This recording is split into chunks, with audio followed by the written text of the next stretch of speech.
Hello out there again, and welcome back to the Kurt's Place channel here on YouTube. In this video I'm going to basically explain how the Hyperspin Arcade game system works on my arcade machines. If you notice in the videos, you'll see my games are cycling through different games as you watch in the intros. I'm going to basically explain to you how the Hyperspin Arcade front end works on my arcade machines. We're going to basically start right here. We're going to use the Namco reunion cabinet that I made back here, and I'm going to basically show you how everything works. I'm going to do the best I can to show you all the different features that it has, and how you might want to put it on your cabinet if you ever build an arcade machine of your own. Let's begin the tour. Okay. As you can see, what's currently in front of you right now is there's a demo screen of a game that's playing. In this case, it's Pop and Bounce. Basically, on my arcade machine, when you want to pick out different games, all you have to do here is use this joystick right here. If you push up on the joystick, you can go up the game list or down the game list, depending how you customize it. As you can see here, it moves back and forth. As each game comes up, basically you get a nice little intro video to show you basically how the game works. Okay? If you need to on here, also, in addition to this, if you want to, each game that I load in basically has a video clip that goes along with it and also has a marquee image. The marquee images that you see are basically along the wheel here. Those are the marquee images. The videos that you see playing right now are videos that are also in the computer. As you can see, each game has its own little video clip, and it also has its own little marquee that goes along with it. Now, this cabinet approximately right now has about 1,000 games right now I currently have in my library of games. In this cabinet as well, if you want to skip to a letter, you can also do that. You can skip to a letter, if you notice, on the joystick. By pushing the joystick, you'll notice that the letter changes. So if I want to find a game quickly, like if I want to find Tempest, I can just jump to the letter, then I push the one-player start button, and basically that takes me to the letter that I want to see. So if I want to load in Tempest, I just go to the game Tempest, find the game Tempest, and then basically the one-player button basically loads the game into the computer so it's ready to play. Once I'm in the game, I basically have several options that are done from the keyboard here that you can use through the keyboard. I've actually programmed all these functions into my arcade control panel here through a control interface I have called X Arcade. It basically converts all the keystrokes of the control pad into this control panel. Basically, if I hit this lower button right here on the bottom here, if I hit this button here, it brings up a menu for the master volume. This is how you can adjust the volume of the game that you're currently playing. In addition to that, you also have a button here. If you press the Player 2 button, it brings up various options on how to set up the game. For example, you can do inputs. To select a feature on the game, you push this yellow button. That will basically bring you to this menu. You can adjust things like trackball settings. You can adjust difficulties, lives, various things as well. And also, it allows you to easily navigate through the menu by basically using the joystick to go up and down as I'm showing. Okay, when you want to go back, you just basically hit the red button. Now, what you're going to notice is, on all my arcade machines, basically all the control panels are constructed the same. When you want to play a game and you want to put a coin in, you basically just hit this yellow button here to put a coin in.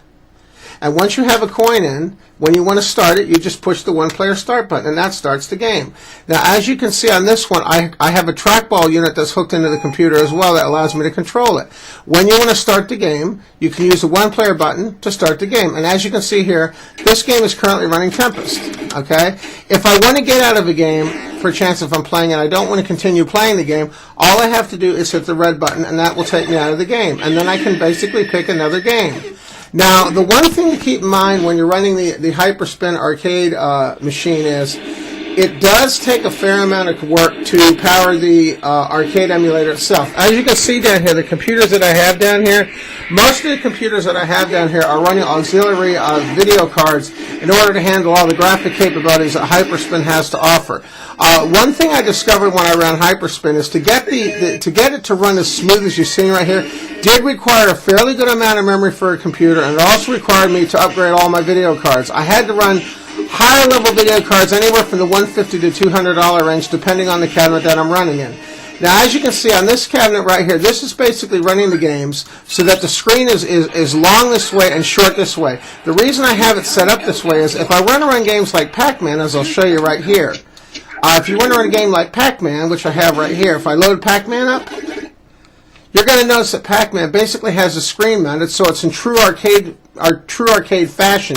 Basically has a screen mounted, so it's long this way and then it's short this way here. You can set up the arcade emulator basically the front end that I was telling you about, to accommodate various screen sizes and resolutions depending on the power of your system and how you want to set up your arcade game. And basically, as I'm playing, in addition to this, also there's also a menu option here you can use as well if you want to set up other features, such as how long the game will play and how long the items will be displayed on the screen, as I'm showing you here. So as you can see, there's different video clips here. Okay. So this basically explains to you how I basically navigate throughout all my games. Now, you also can have this set up to do several different things. From the main menu that you have, there's a menu that goes along with Hyperspin when you install it on your system that will allow you to set things such as the spin rate, whether or not, how often the item actually spins. Now, I have my cabinet set to cycle through a game about every 30 seconds. What it will do is, once it runs to the end of the 30-second cycle, then it will skip to the next game. Now, as you're going to see right now, this currently is Pac-Man right now being displayed, but watch how it changes. See how it jumps through the different games? It does that automatically without me even telling it to do it, but you can turn that on or off depending on your arcade machine setup and how you would like to do it. When you install Hyperspin on your computer, there's a menu option that will allow you to do that. It's a configuration setting utility that comes along with Hyperspin when you install it on your cabinet. Okay? So basically, this is how I basically run all my arcade machines, and as you can see, there's an awful lot of games in here, but I think you're gonna find that if you're building an arcade machine of your own and you install these, this makes navigating your arcade games a whole lot more fun. Now, the one thing I was going to mention is that this Hyperspin is not for everybody. If you're into arcade machines like I am, then it probably is a good option for you, but it's not necessarily an option for everybody. Okay? Let me explain one or two other things here before I leave, too. The one thing to keep in mind on all my arcade machines is basically they're all constructed with the same arcade panel. These arcade game panels have 1-player, 2-player buttons, a red button, a yellow button, 4 fire buttons, and a trackball, and a joystick. And basically that allows me to do pretty much all the options that I need to do on most of the games. Now, if I have games like fighting games and things like that, I'm limited on what I can do with this because I don't have enough buttons to play some games like Street Fighter and various things like that. For those games, I basically use the Hyperspin, I use the X-Arcade control panel that you see on the other cabinet that I use to navigate also in my videos as well. So, all right. So let me show you the other cabinet that I have. Okay. Now this cabinet right here, this is the Miss Pac-Man cabinet. This is what I'm currently using to edit on right now.